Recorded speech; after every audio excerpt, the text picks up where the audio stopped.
Hello friends, అందరికీ నమస్కారం. Telugu life story వింటున్న ప్రతి ఒక్కరికి మనస్ఫూర్తిగా కృతజ్ఞతలు. అలాగే విశ్వానికి కృతజ్ఞతలు. మనీ మంత్ర 2 ఎపిసోడ్ 62. అతడొక్కడు ధైర్యంగా, అతడొక్క తరంగ ధైర్యం, విద్వల్లత శక్తి, ఒక ఉప్పెనను సృష్టించగలడు. విశ్వరచన చెయ్యగలడు. గ్రహాల స్థితిగతులను లెక్కెట్టగలడు. అద్భుతాలు సృష్టించగలడు. కొండలను పిండి చెయ్యగలడు. సృష్టిలో సౌందర్యాన్ని ఆస్వాదించగలడు. ఎన్నో కొత్త విషయాలను కనిపెట్టగలడు. మానవుడు ఒక దగ్గర మాత్రం డీలా పడిపోతున్నాడు. కేవలం డబ్బు దగ్గర ఎలా సంపాదించాలి అనే విషయాన్ని తెలియక తికమక పడుతున్నాడు. పై వాటినన్నిటికంటే ఈ సమస్య మాత్రం మనిషిని పీక్కు తింటుంది. ఎందుకిలా? ఎంత ఆలోచించిన సమస్య తీరడం లేదు. ఎన్నో యుగాలుగా డబ్బు, సంపద, ఐశ్వర్యం కోసం యుద్ధాలు చేసి ప్రాణత్యాగానికి సిద్ధమయ్యాడు. అయినా ఇంకా ఏదో తనను బట్టి పీడిస్తోంది. అయినా తృప్తి మిగలడం లేదు. ఇంకా తన ప్రయత్నాన్ని చేస్తూనే ఉన్నాడు.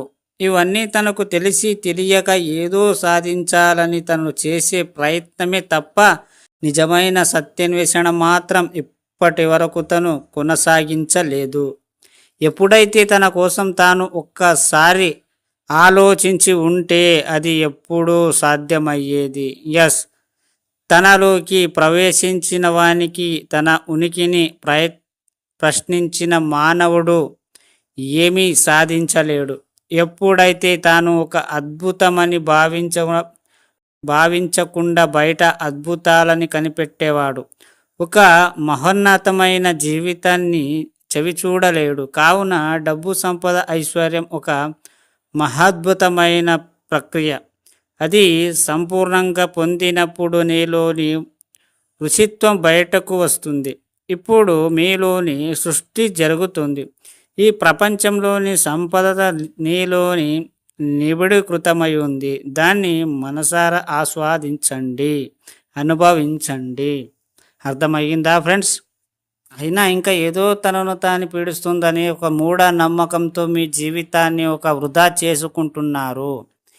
ఈ సబ్జెక్ట్లో మీరు మూఢనమ్మకాలు ఏమీ లేవు. నీకు నచ్చినట్టు నువ్వు ఉండాలి. నువ్వు ఎన్నో కొత్త విషయాలను కనిపెట్టగలవు.